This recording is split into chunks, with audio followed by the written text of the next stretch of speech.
Friends, welcome to Himalaya education. मैं राजा आप सभी का स्वागत करता हूं। फ्रेंड्स, आज हम उत्तराखंड के हृदय सुमन यूनिवर्सिटी का जो एंट्रेंस एग्ज़ाम हुआ था उसका क्वेश्चन पेपर सॉल्व करेंगे। इससे पहले वाले लेक्चर में 1 से 28 तक के क्वेश्चन हम सॉल्व कर चुके हैं। आज हम क्वेश्चन नंबर 29 यानी 29वें क्वेश्चन पे हैं। 29वां क्वेश्चन है, गोल्फ खिलाड़ी विजय सिंह किस देश से संबंधित हैं? यह है फिजी से संबंधित हैं। भारत का फिल्म और टीवी संस्थान अवस्थित है। यह पुणे महाराष्ट्र 1960 और 61 में स्थापित हुआ था। गर्म पानी अभ्यारण्य स्थित है। यह कार्बी असम। प्रत्येक वर्ष विश्व रेड क्रॉस दिवस मनाया जाता है। 8 मई को मनाया जाता है। 8 मई 1948 को मनाया गया। 1984 से विश्व रेड क्रॉस और रेड क्रिसेंट दिवस के रूप में मनाया जाता है। उत्तराखंड के वर्तमान राज्यपाल कौन है? यह है लेफ्टिनेंट जनरल गुरमीत सिंह। 15 सितंबर 2021 को इन्होंने शपथ ली थी। भारतीय सेना के पूर्व लेफ्टिनेंट जनरल 8वें नंबर के वर्तमान राज्यपाल हैं। मीरा साहिब फातिमा बीवी को प्रथम महिला होने का गौरव प्राप्त है। यह है उच्चतम न्यायालय के न्यायाधीश। फातिमा बीवी, मीरा साहिब फातिमा बीवी का जन्म 30 अप्रैल 1927 को हुआ था। केरल के पाथा नाम थीटा में हुआ था। 1958 में केरल अधीनस्थ न्यायिक सेवा से इन्हें मुंसिफ के रूप में नियुक्त हुई थी। ये तमिलनाडु की पूर्व राज्यपाल भी रह चुके हैं और 8 अप्रैल 1983 को उच्च न्यायालय में एक न्यायाधीश के रूप में नियुक्त हुई। 6 अक्टूबर 1989 को सर्वोच्च न्यायालय की पहली महिला न्यायाधीश नियुक्त हुई। 24 अप्रैल 1992 को ये सेवा से निवृत्त हो गई और 3 अक्टूबर 1993 को राष्ट्रीय मानवाधिकार आयोग भारत की सदस्य बनाया गया। अगला क्वेश्चन है, अल्जाइमर से शरीर का कौन सा अंग प्रभावित होता है? यह है मस्तिष्क। जो मस्तिष्क है, अल्जाइमर है वो मस्तिष्क को प्रभावित करता है। अल्जाइमर रोग का नाम जो है डॉक्टर अलाइस अल्जाइमर के नाम पर रखा गया है। 1906 में डॉक्टर अलाइस अल्जाइमर ने एक महिला के मस्तिष्क के ऊतकों में कुछ बदलाव देखा था। जो अल्जाइमर रोग होता है इसके कारण मस्तिष्क में तंत्रिका कोशिकाओं यानी न्यूरॉन्स के बीच कनेक्शन टूट जाते हैं और न्यूरॉन्स का कार्य है मस्तिष्क के विभिन्न हिस्सों और मस्तिष्क शरीर में मांसपेशियों और अंगों के बीच संदेश प्रसारित करता है। मस्तिष्क का परिवर्तन होना अल्जाइमर रोग पैदा करता है। एंथोफोबिया निम्नांकित में से किसका भय है? यह फूल का। अगला क्वेश्चन है नंबर 37, रोफ लोक नृत्य है। यह है कश्मीर का। रोहुफ जनजाति द्वारा इस नृत्य को किया जाता है और इस नृत्य को डम्हल नाम से जाना जाता है। फेदोमीटर का प्रयोग नापने के लिए किया जाता है। समुद्र की गहराई, महासागरों की गहराई और ध्वनि की गहराई को उपयोग करने के लिए नापने के लिए फेदोमीटर का प्रयोग किया जाता है। भारत के संविधान के किस अनुच्छेद के अंतर्गत राष्ट्रपति द्वारा भारत के सर्वोच्च न्यायालय से परामर्श मांगा जा सकता है? अनुच्छेद 143।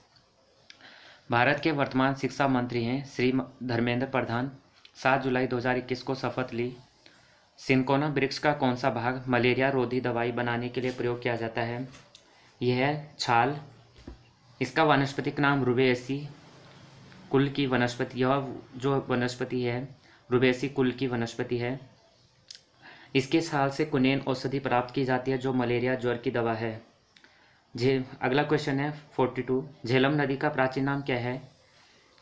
यह उल्लड़ झील से निकलती है और इसका नाम बितस्ता है। और भी ऑप्शन देख लेते हैं। अस्किनी का पूरा नाम चेनाब नदी, बिपाशा का पुराना नाम ब्यास नदी, परुषणी का पूरा नाम रावी नदी।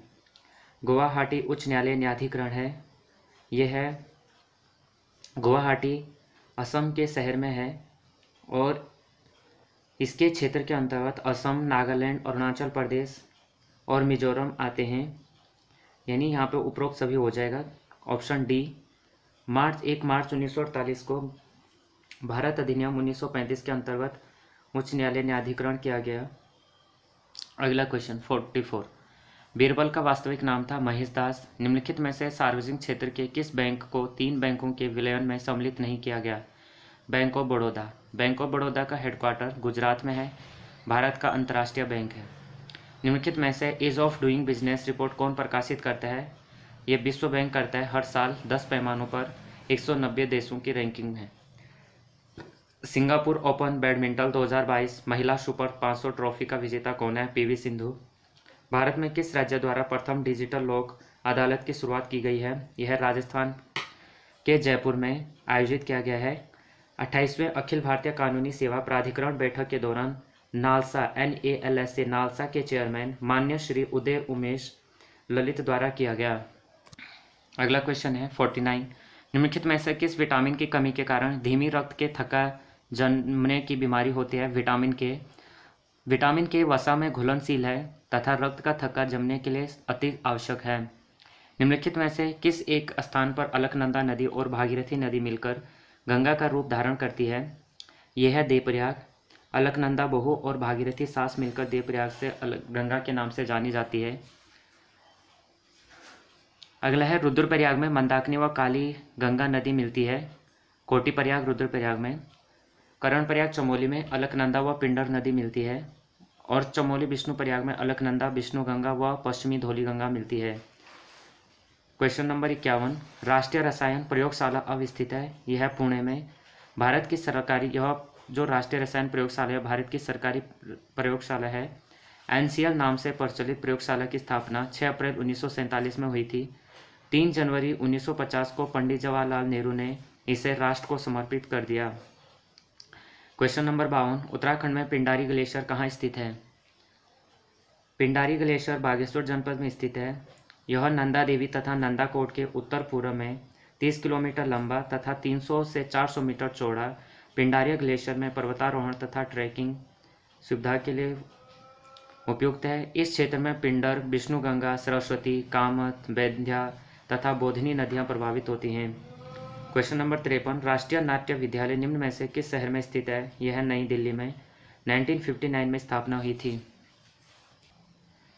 द राइट मैन पुस्तक के लेखक कौन है? यह है थॉमस पेन। उत्तराखंड में देवरिया ताल कहाँ स्थित है? रुद्रप्रयाग जनपद में। देवरिया ताल के नज़दीक तुंगनाथ शिव मंदिर स्थित है। प्रथम एशियाई खेलों का आयोजन कहाँ हुआ था? भारत में दिल्ली 11 मार्च 1951 से। उत्तराखंड में टिंचरी माई के नाम से कौन प्रसिद्ध है? यह है दीपा देवी। दीपा देवी का अन्य नाम है ठगोली देवी। इन्होंने शराब मुक्ति की ये जो टिंचरी माई हैं शराब मुक्ति की प्रणेता हैं। दीपा देवी का जन्म 1917 में पौड़ी गढ़वाल के थलीसैंण तहसील स्थित मजूर गांव में हुआ था और इनका उपयुक्त नाम इच्छागिरी माई भी है क्योंकि इन्होंने जब इनके पति की मृत्यु हुई थी तो उसके बाद इन्होंने क्या किया था? संन्यास लिया था और संन्यास लेने के बाद ये गांव-गांव में घूमती रही तो इस कारण इनका नाम इच्छागिरी भी हुआ। Question number 58। मानव ने प्रथम बार चांद पर पांव कब रखा? तो 21 जुलाई 1969 को मानव ने प्रथम बार चांद पर पांव रखा। नील एल्डन आर्मस्ट्रॉन्ग एक अमेरिकी खगोल यात्री थे जिन्होंने चंद्रमा पर पहली बार कदम रखा।